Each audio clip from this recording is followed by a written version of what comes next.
সবাইকে নতুন ভিডিওতে আবার স্বাগতম জানাচ্ছি। আপনারা আমার হাতে দেখতে পাচ্ছেন দুইটা স্যাম্পল আছে। একটা স্যাম্পল আমাদের মেশিন দিয়ে করা হয়েছে, আরেকটা স্যাম্পল করা হয়েছে হাত দিয়ে ম্যানুয়ালি।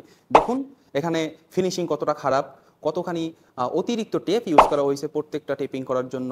তো এই এক্সট্রা টেপে কিন্তু এক্সট্রা মানি লস, যেইটা আপনারা যদি একটা মেশিন ইউজ করেন, আমাদের এই সেমি অটোমেটিক টেপিং মেশিনটা যদি ইউজ করেন, আপনারা জাস্ট এই যে এক্সট্রা খরচ থেকে বাঁচতে পারবেন আর খুবই অল্প সময়ের মধ্যে করতে পারবেন। এইরকম কাজ আপনারা যদি করতে থাকেন, লং টাইমের জন্য হয়, তাহলে কিন্তু অনেক টাকা আপনার নষ্ট হবে। আর আপনারা জানেন বিজনেসের জন্য সময় খুবই মূল্যবান। তা আপনি সময় নষ্ট করছেন মানে আপনি টাকা নষ্ট করছেন। তো আমি যদি আপনাদের এই দুইটা অপারেট করে দেখাই, আপনারা আসলে কম্পেয়ার করতে পারবেন। কম্পেয়ার করার পর আপনারা বুঝতে পারবেন যে আপনারা কতটা আপনার ব্যবসা লস করতেছেন। তো ঠিক আছে, আপনারা দেখুন আমি কিভাবে করি। আপনারা যদি চান যে এরকম একটা পেপার রিসাইক্লিং সেক্টর আপনারা অ্যাড করতে পারেন। আমাদের যে কাস্টমার অর্ডার দিয়েছে এই কাস্টমারের আসলে দরকার নাই, এর জন্য এখানে কোনো এক্সট্রা পার্ট নাই রিসাইক্লিং এর জন্য, বাট এইটাই আছে কারণ তার রিকোয়ারমেন্টে ছিল। তো আপনারা এখন দেখুন আমি কিভাবে এটা অপারেট করি। যে কেউ এটা অপারেট করতে পারবে, খুবই ইজি। জাস্ট এরকম ধরবেন,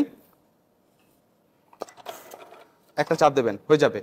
এরকম ধরবেন, তো 1 থেকে 2 সেকেন্ডের মধ্যে আপনারা এইরকম পারফেক্ট ফিনিশিং এর একটা কেবল টেপিং করতে পারবেন। এখন দেখুন এইটা,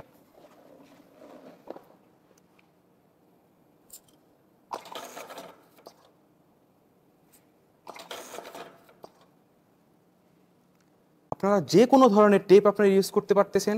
আমি আপনাদের দেখাই কত ধরনের টেপ আপনারা ইউজ করতে পারবেন। যে কোনো ধরনের আপনারা যেই টেপ চান সেইটা আপনারা ইউজ করতে পারবেন। আর কি করতে পারবেন, যেটা সব থেকে কিউরিয়াস বিষয়, আপনারা যে কোনো ধরনের কেবল ইউজ করতে পারবেন। আপনাদের সকল সুবিধা দিবে এই দুইটা মেশিন। কিন্তু আপনারা যদি এখনো যদি এরকম হাত দিয়ে একটা একটা করে র্যাপিং করেন, আপনাদের খুবই সময় নষ্ট হবে। তো আর দেরি নয়, এখনই আমাদের সাথে যোগাযোগ করুন, এখনই সময় বদলানোর। এই দুটো মেশিন আপনি ইউজ করলে সব সমস্যার সমাধান হয়ে যাবে। তো আজকে এই পর্যন্তই, আবার দেখা হবে অন্য কোনো ভিডিওতে। ধন্যবাদ।